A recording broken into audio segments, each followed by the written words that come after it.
श्रोतेहो, आपल्याला लहानपणापासून कथांमध्ये रमायला खूप आवडतं. लहानांपासून मोठ्यांपर्यंत सर्वांना कथेचा, गोष्टींचा मोह असतोच. भारतीय संस्कृतीत घरातील वडीलधारी मंडळी लहान मुलांना रामायण महाभारतातल्या गोष्टी नेहमी ऐकवतात.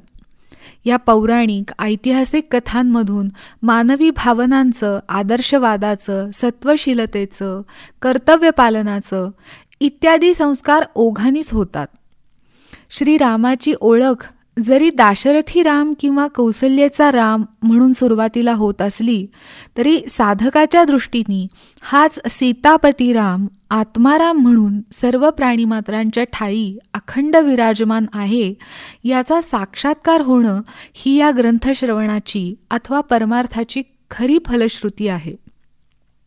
समर्थ रामदास स्वामींनी म्हटल्याप्रमाणे आपुलिया सुखस्वार्था केलीच करावी हरिकथा, हरिकथेविण सर्वथा राहोची नये.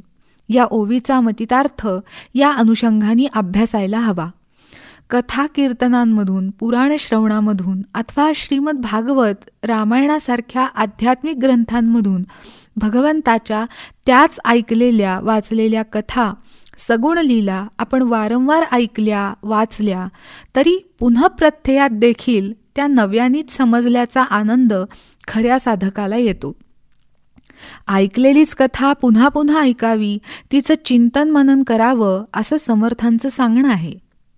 याचं कारण असं की मानवी मनाचा सहज स्वभाव हा पाण्याप्रमाणे सहज उतारावर जाणारा म्हणजे पतनाकडे झुकणारा असा आहे. दैनंदिन जीवनात आपल्या सगळ्यांना याचा अनुभव आहेच.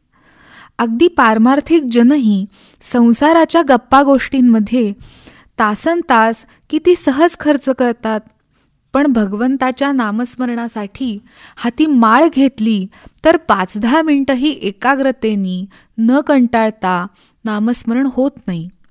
म्हणूनच आध्यात्मिक ग्रंथांचा, त्याच त्या भागवत कथांचा अभ्यास, श्रवण, चिंतन यांनी मनावरती हरिनामाचं महत्त्व पुन्हा पुन्हा ठसायला मदत मिळते.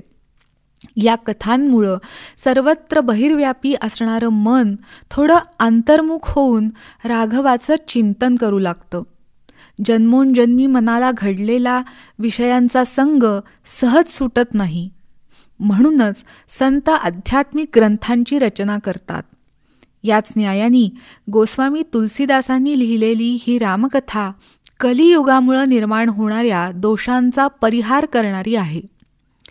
याविषयी चौपाया वर्णन करतात.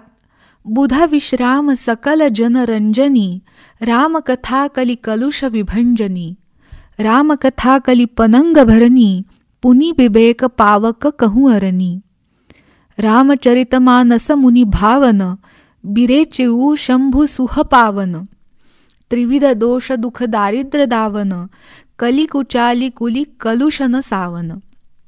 अर्थात ही रामकथा पंडित ज्ञानीजनांना विश्राम देणारी, सर्वांना प्रसन्न करणारी आणि कलियुगरूपी सर्पाला मोर होऊन नष्ट करणारी, जणू विवेकरूपी अग्नी प्रकट करणारी आरणीच आहे.